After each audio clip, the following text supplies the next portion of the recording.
Mais que se passe-t-il au sein de la famille royale? À quelques jours d'intervalle, Kate Middleton et Charles III ont dû être hospitalisés.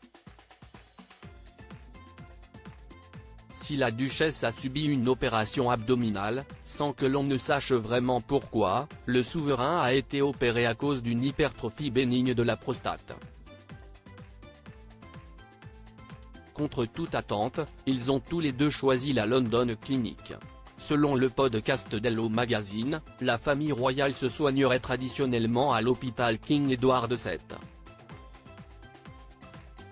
Cette fois-ci, Charles et Kate auraient sélectionné leur clinique en fonction des spécialistes qui y travaillent. Bon nombre des médecins de la London Clinic ont travaillé pour la famille royale.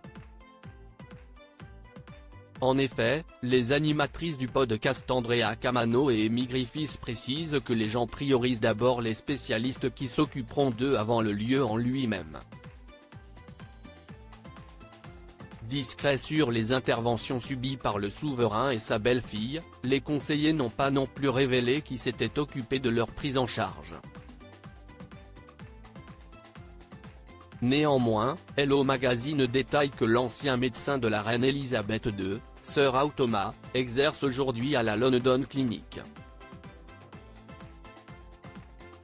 En 2003, c'est lui qui l'avait opéré du genou.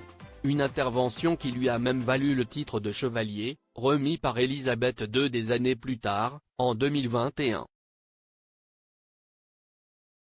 Une autre raison possible? Si l'on en croit les médias britanniques, une seconde raison pourrait expliquer le choix de Kate Middleton et du roi d'être hospitalisés au même endroit. D'après des informations du Sun, il aurait été question d'économiser l'argent des contribuables. En effet, une économie de 23 000 € aurait pu être réalisée puisque les membres de la famille n'ont fait appel qu'à un seul et même service de sécurité. La princesse séjournant également à la clinique, le maintien de l'ordre a pu être assuré via des ressources partagées, rapporte l'Express UK après confirmation de John Moore, directeur général de Westminster Security.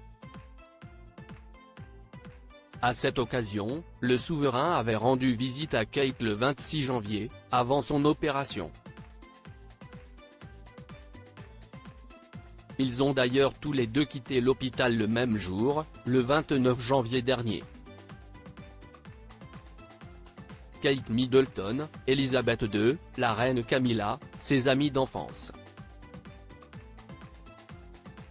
Qui sont les femmes importantes dans sa vie?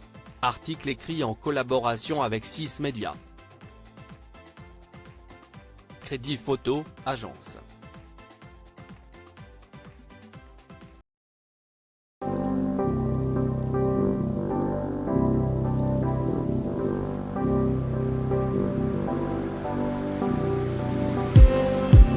Just need